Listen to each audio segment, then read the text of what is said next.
विधानमंडल बजट सत्र के दौरान किसानों के मुद्दे पर चर्चा के दौरान भाजपा विधायक सुधीर मुनगंटीवार ने अपनी पार्टी सरकार को आड़े हाथों लिया। मुनगंटीवार 2014 में फडणवीस सरकार में वित्त और वन मंत्री थे, लेकिन 2024 में मंत्रिमंडल में उन्हें जगह नहीं मिली, जिससे वे पार्टी के भीतर अपने विरोधियों से हाशिए पर चले गए। मुनगंटीवार ने विधानसभा में किसानों के नुकसान भरपाई के मुद्दे पर बोलते हुए कहा कि मैं पहले गलती से मंत्री बना था, लेकिन किसानों के साथ अन्याय कैसे कर सकते हैं।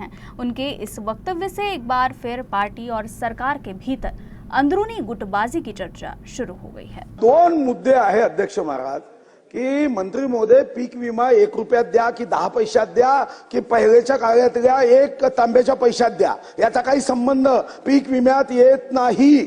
आता हा GR साहेब तुम्ही खूप बुद्धिमान आहे, वकील आहात, असं का वागलात?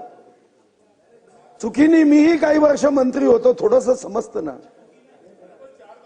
पण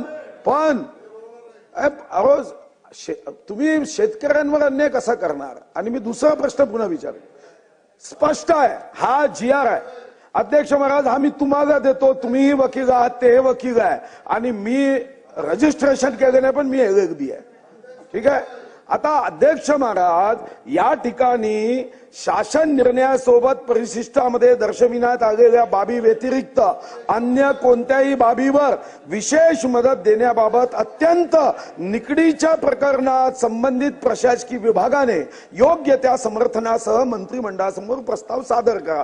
हे तिन्ही GR आहे अध्यक्ष महाराज। माझा प्रश्न काय आहे, तुम्ही सांगता विमा देऊ, आता तुम्हाला मी माहिती करता सांगतो, अशी प्रश्नावर हरकत आहे का? आता ते उत्तर नाही, ते प्रश्न विचारताय। अहो मंत्र्यांना नाही विचारताय हो आशिषजी, तुम्ही एक वकील आहात, असं का करताय? तर माझी एवढीच विनंती आहे, सुधीर भाऊंच्या प्रश्नाला मी कधीच क्रॉस करू शकत नाही, करणार नाही, पण रेकॉर्डवर चुकीचे होऊ नये। ते असं म्हणाले मी चुकून मंत्री होतो, ते चुकून मंत्री नव्हते, ते मंत्रिमंडळाने ठरवून मंत्री होते, जनतेने ठरवून मंत्री होते, ते आमचे मंत्री होते, त्याचा अभिमान आम्हाला होता आहे, आणि म्हणून तेवढं वाक्य काढा। ठीक आहे, काढून टाका।